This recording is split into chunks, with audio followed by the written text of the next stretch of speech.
Esta es una entrevista sin censura.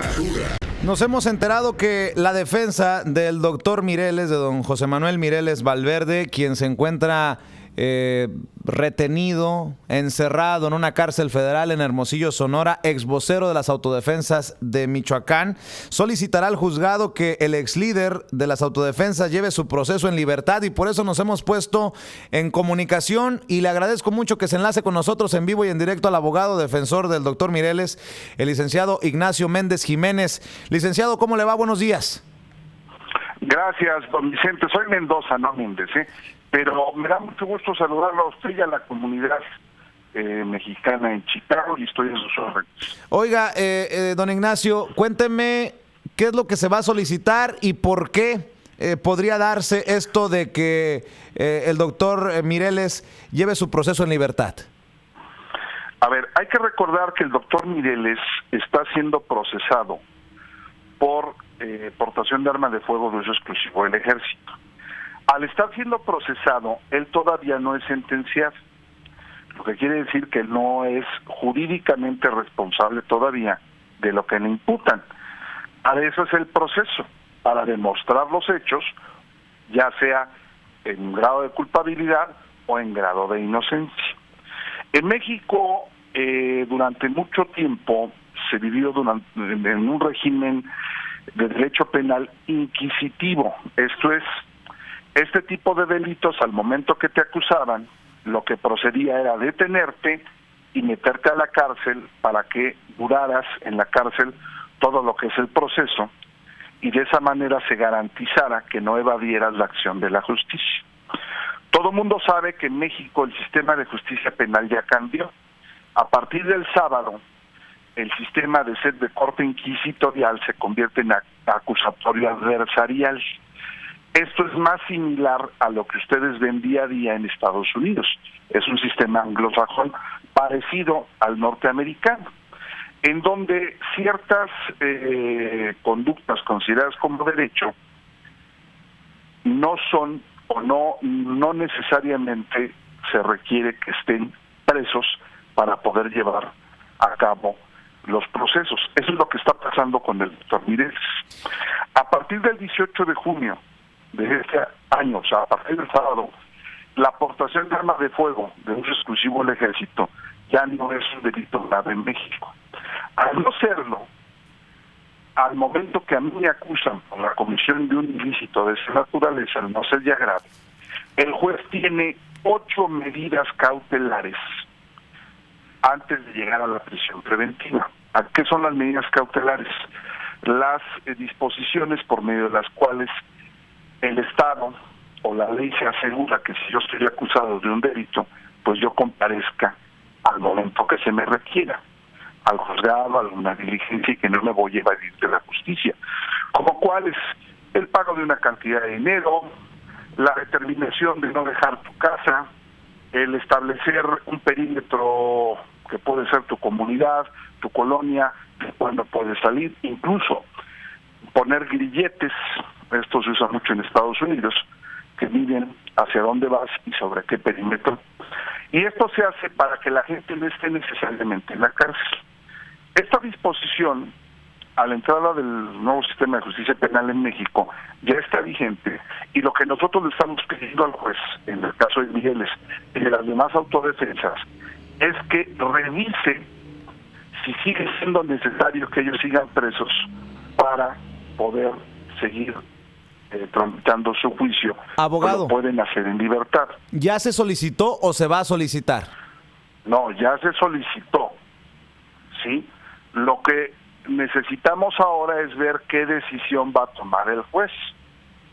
El juez tiene por obligación que revisar nuestra petición, y en base a los nuevos principios que guían los procesos penales, como son el debido proceso, el derecho a la libertad, sobre eso tendrá que decidir, y tendrá que convocarnos a una audiencia donde estará el Ministerio Público y estaremos nosotros. En esa audiencia, el Ministerio Público tiene que probar, fíjese lo que le voy a decir, probar, no nada más argumentar, probar que es necesario que Mireles siga en prisión para que el juicio siga su cauce normal y sea un buen juicio, ¿sí?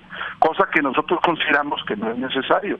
El doctor Mireles y las demás autodefensas vivían en sus lugares de origen, estaban con sus familias, eran las personas encargadas de mantenerlas, tenían un modo honesto de vida, en fin, no hay ninguna circunstancia que pueda presuponer o haga factible que el doctor Mireles y las demás autodefensas, una vez que recobraran su libertad, por alguna medida cautelar diferente a la prisión preventiva, evadirían la acción de la justicia y se fugarían. Para nada, no hay objetivamente ninguna prueba, ninguna muestra de que esto vaya a pasar, de tal suerte que el juez tendría necesaria y obligadamente que cambiar la medida cautelar, y cualquiera que pusiera sería mucho más benéfica, molestaría menos el derecho a la libertad de Mireles y de las autodefensas que la prisión preventiva. Por eso nosotros estamos convencidos que a la entrada de vigor del nuevo sistema, este beneficio se le debe de hacer válido a Mireles y a las demás autodefensas. Y digo, ellos y a miles, más de 50,000 presos en México. Claro, porque estamos platicando hablando de todos los delitos.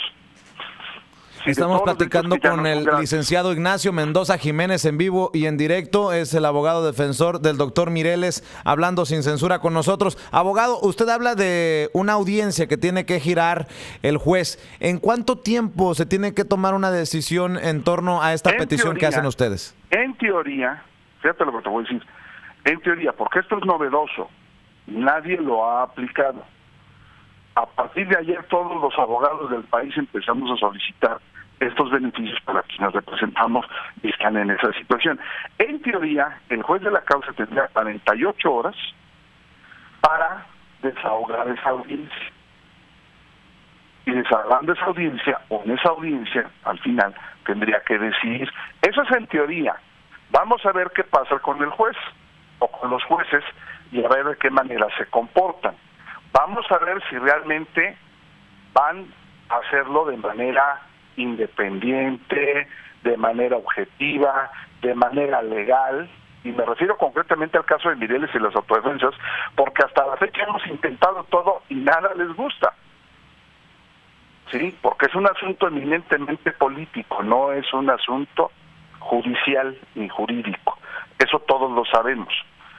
Nosotros lo estamos intentando porque pues desafortunadamente la única forma de que el doctor va a obtener su libertad es por medio de una determinación judicial, y estamos buscando que mientras se dé esta determinación, por lo menos el señor lleve su juicio pues en libertad.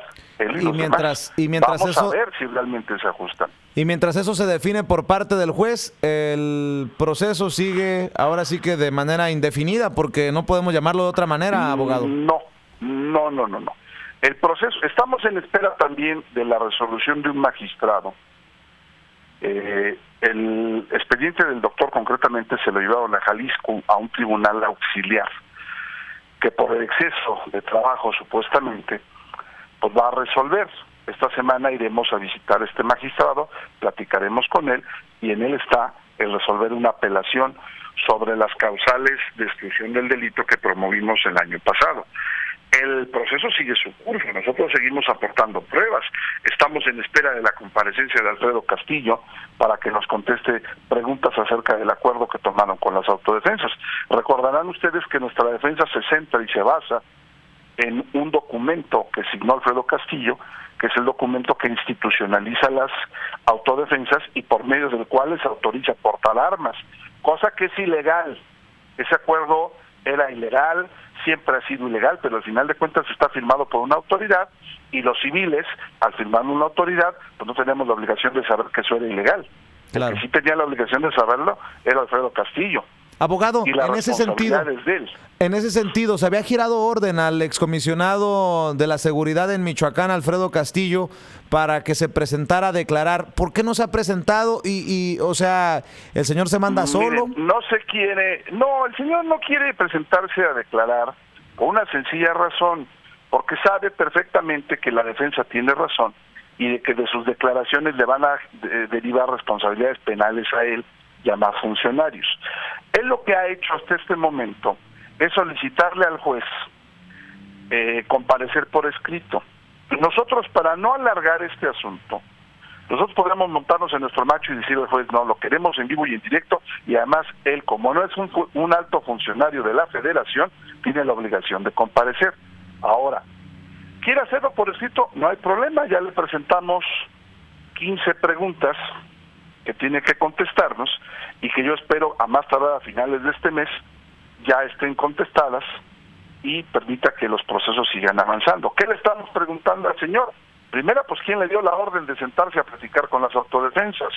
2, ¿es su firma o no la que aparece en ese documento? 3, ¿quién, bajo qué ley, bajo qué artículo, bajo qué fundamento legal él tomaron esas decisiones? Lo que nosotros queremos corroborarle al juez es que el sentarse a dialogar con las autodefensas, el permitirles la aportación de armas, no fue producto de una negociación, fue producto de una decisión de la autoridad. Claro. Porque eso es lo que demuestra que ellos tenían autorizado, aunque sea de facto, portar esas armas. ¿Que era ilegal? Sí, claro que es ilegal.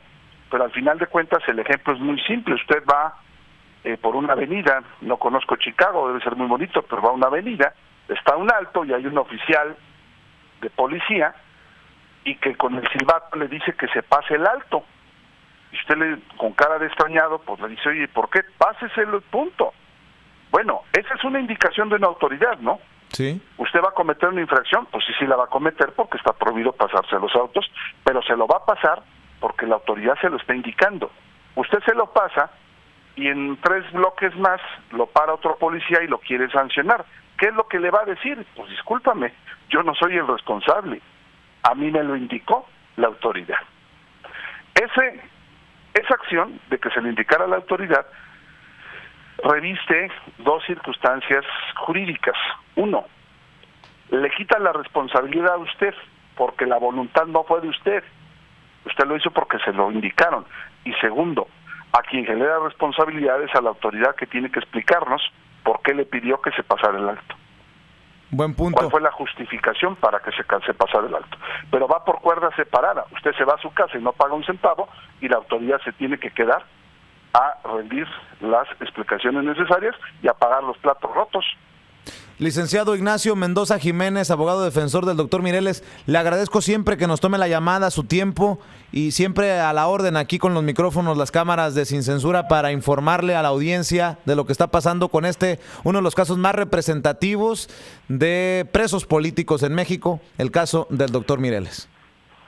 Don Vicente, yo le agradezco porque la definición que usted está haciendo del doctor Mireles es la más certera. Él es, en la actualidad, hoy por hoy, no solo mediáticamente, sino jurídicamente hablando, un preso político. Está demostrado ya en el expediente que a él no lo quieren dejar salir por una serie de cuestiones que no sabemos cuáles son, pero que no tienen nada que ver con la justicia. Esperemos que con esta solicitud que estamos haciéndole al juez de la causa impere por una vez en ese proceso y en lo de los autodefensas, impere el derecho y hagan caso de la propia reforma que no hizo Mireles, ni hicieron los ciudadanos, lo hicieron los diputados y fue promovida por este gobierno. Así es. Le mando un abrazo, abogado. Gracias, don Vicente, estoy a sus órdenes. Sin pelos en la lengua y sin censura. Las noticias